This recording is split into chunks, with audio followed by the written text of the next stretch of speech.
यो 6वटा कुरादेखि सबैजना भाग्छ, तपाईँ नभाग्नुहोस्, किनभने यो लेसन हो, तपाईँको गुरु हो है। अब पहिलो नम्बर 1मा के हो भने फियर हो। फियर कसलाई पनि मन पर्दैन। फियर भन्ने बित्तिकै तरास आउँछ, तर फियर भनेको के हो भने टिचर हो। जहाँ फियर छ तपाईँले कहिल्यै नसिकेको ज्ञान र कुरा सिक्नुहुन्छ। त्यस कारणले फियरको क्लास मिस नगर्नुहोस्। दोस्रो डिस्कम्फर्ट हो। सबैलाई कम्फर्ट मनपर्छ। कम्फर्ट नभन्ने को होला? आनन्द आउँछ। एउटै ठाउँमा एउटै काम गरेर मजाले रिल्याक्स गर्नु सबैलाई मन आउँछ, तर रिल्याक्समा केही पनि ग्रो हुँदैन। अनकम्फर्टेबल ठाउँलाई कम्फर्टेबल बनाउनु सक्नुपर्छ हो। अनकम्फर्टेबल ठाउँमा ग्रोथ हुन्छ।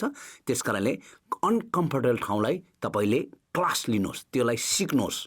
तेस्रो डार्कनेस, अँध्यारो, अन्धकार हो। अन्धकारमा कसैलाई मन केही पनि देख्दैन, तर अन्धकारपछि नै उज्यालो आउँछ। अन्धकारमा तपाईँले केही पनि नभए, केही पनि कन्फ्युज भयो, केही पनि थाहा छैन भने पनि तपाईँ अगाडि बढिरहनुहोस्, तपाईँको उज्यालो अवश्य आउँछ।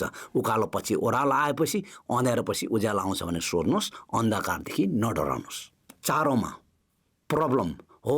प्रब्लम भनेको तपाईँले कसरी लिने भने प्रब्लम भनेकोलाई प्रब्लम भनेर नलिने, किनभने प्रब्लम भनेको अपर्च्युनिटी हो। किनभने त्यसले केहीको ढोका, केहीको बाटोको सङ्केत देखाइरहेछ। जब तपाईँलाई प्रब्लम आउँछ, तपाईँले अपर्च्युनिटी आयो, यो अपर्च्युनिटी चाहिँ काहीँ स्कुलमा, काहीँ कलेजमा, काहीँ साथीमा, काहीँ बिजनेस, काहीँ पनि आउँदैन है। यति खाएको आएको अपर्च्युनिटीलाई चाहिँ मैले ग्र्याब गर्नुपर्छ। योदेखि मैले भाग्नुभन्दा यसलाई मैले समाधान गरेँ भने म बेटर भर्सन हुन्छु भनेर तपाईँले त्यो हिसाबले अगाडि बढ्नुहोस्। 5औँमा रिजेक्सन। रिजेक्सन भनेको तपाईँले के बुझ्नु भने तपाईँलाई नहुने, नबन्ने भनेको होइन। रिजेक्सन भनेको कहिलेकाहीँ हाम्रो जिन्दगीमा कस्तो हो भने रिडिरेक्सन भनेर सम्झिनुहोस् हो। अब मेरो सन्दर्भमा म तपाईँलाई भन्ने पर्ने भने मैले धेरैचोटि आफूले धेरै कुरा गर्नु खोजेँ। एउटा लाउरेमा जानु खोज्यो, एउटा चाहिँ तपाईँको चाहिँ जापान जानु खोज्यो, रिजेक्सन भयो। तर पछि गएर मैले अमेरिकामा भिसा झुकेर पायो।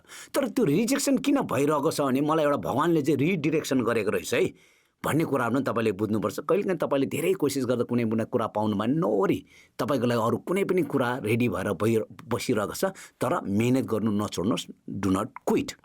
6 नम्बरमा फेलियर हो। फेलियर भनेको जब फेलियर हुन्छ तपाईँले क्विट गर्नु भएन, तर फेलियर भनेको लेसन हो। त्यहाँ फेलियर भने चाहिँ तपाईँले फेलै हुँदैन यदि तपाईँले क्विट गर्नु भएन भने। त्यस कारणले failure is a big lesson. तपाईँले फेलियरको क्लास लिनैपर्छ। त्यहाँ यस्तो खालको तपाईँले लेसन सिक्नुहुन्छ, तपाईँसँग नभएको अदृश्य, आफूभित्र नभएको शक्ति, ज्ञान, सिप, नलेज पनि तपाईँले चिन्नु सक्नुहुन्छ, देख्नु सक्नुहुन्छ हो। अहिले भन्दाखेरि तपाईँलाई गाह्रो भएको सम्मले यो होइन होला जस्तो लाग्छ, तर त्यसलाई तपाईँले नछोडिकन, क्विट नगरिकन त्यो फेलियरलाई चाहिँ म फेल हुन्न र यो मेरो लेसन हो, मैले यसलाई पार गर्नै पर्छ भनेर तपाईँ अगाडि बढ्नुहोस्। तपाईँले स्पेसल तपाईँको ट्यालेन्ट, गिफ्ट तपाईँको ढोका खोल्छ त्यो समयमा।